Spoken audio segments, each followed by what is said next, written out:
a feeling that by the end of this evening, I'm going to be blamed for everything that's ever happened. Why not? Why not? Yeah, why not? I also have a much better temperament than she has. I said, there's a person with a temperament that's got a problem. Secretary Clinton. Woo, okay. There's something he's hiding.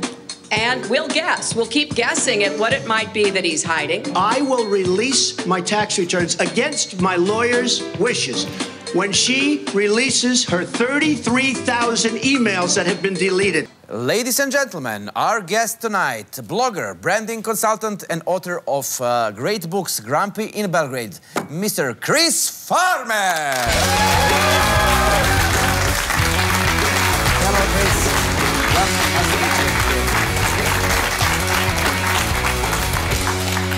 Original American, here, living 15 years in Belgrade. Crazy, eh? I can't comment on that. Thank you. Chris, we are a small but proud nation, but mostly small. One more bombing and that's it, we are finished. Our biggest concern from Serbian perspective is the fact that both candidates, Hillary and Trump, are, well, Americans. Which one of them is less likely to bomb us?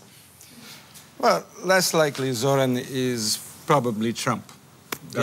Because Trump's worldview, there are only 4 countries. You've got Mexico. China. You've got China. Yeah. You've got Russia. And the US, of course. And we don't like Mexico because they take our jobs. We don't like China because they take our jobs and our money and our national debt.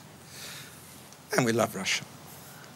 So those are the 4 countries, and then you have a lot of other places that, places that we have to take over, like South America, Canada, places that we have to bomb, like the Middle East. Okay. And all the rest that we put into a package and give to Vladimir Putin for Christmas. So basically, in Trump's opinion, we don't exist, which is good position for Serbia. We don't exist in that a lot of things don't actually exist in Trump's head. Okay, thank you very much. But that's good for Serbia, because the less he knows, the better. He's got his 4 countries. I agree. What do you see as the biggest advantage of Mrs. Clinton in this presidential rally, except the fact that she's not Trump? Well, the biggest advantage she has is that she's a politician and that Trump isn't. That means she knows, basically, that she won't be able to get much done. She'll be doing the song and dance in Congress that her husband Bill taught her to do. She'll be trying to push through bills and push through laws and new things, but really, in a political way, not able to get much done. Trump, on the other hand, because he doesn't know politics, will try and do things.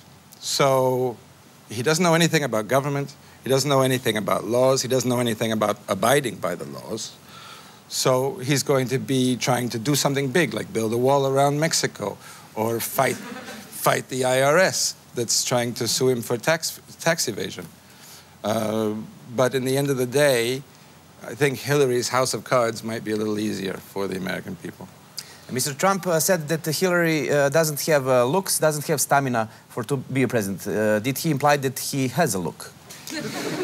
Well, his look is presidential if you look at the UK. He's got the same haircut as Boris Johnson. Yeah. So he probably feels like he has a dog in that fight. Yeah. Hillary, we know her as a politician. We've seen her for the past 25 years standing around the White House. So who looks more like a president? Hard to say. Mrs. Underwood, I would say. Yes. Mr. Trump is very often telling things that are not always 100% connected with the truth. And his supporters don't care about that. It seems like they believe him whatever he says. Sounds familiar. Yeah. Can these tactics, facts are for losers, bring victory to Mr. Trump? Well, I watched the debate, and I was shocked by what I saw, really, because neither one of the 2 candidates could put together a full sentence in English. There was not, for the full 90 minutes, no one made a coherent thought. So there was no worry, really, about facts coming in.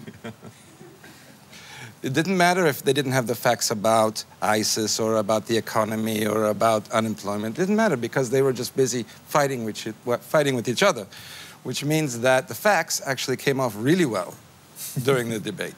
They weren't distorted, they weren't mangled. Perfect.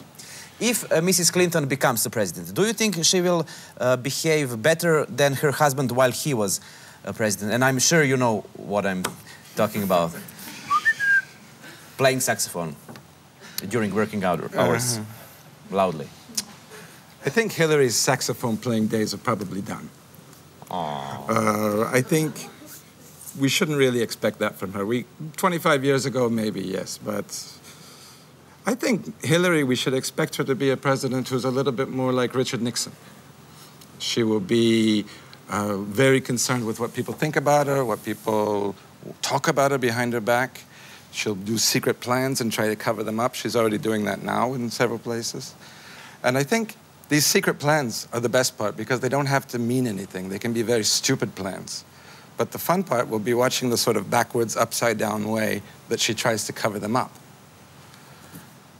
Trump, on the other hand, was probably be more like Reagan. He can say whatever he wants, he says whatever he wants, he does whatever he wants, but in the end of the day, they don't let him play with the toys. Okay.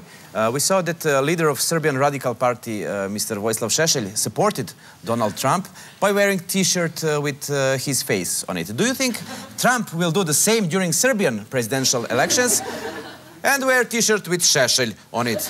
That would be some big T-shirt, yeah?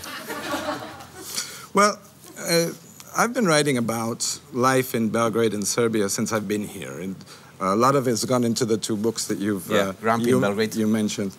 And there were a lot about politics and a lot about politicians. And I remember back in the day, the biggest question was, everyone was worried what would happen if one day Toma Nikolic and Alexander Vučić got into power. Unimaginable. Yeah, like science fiction.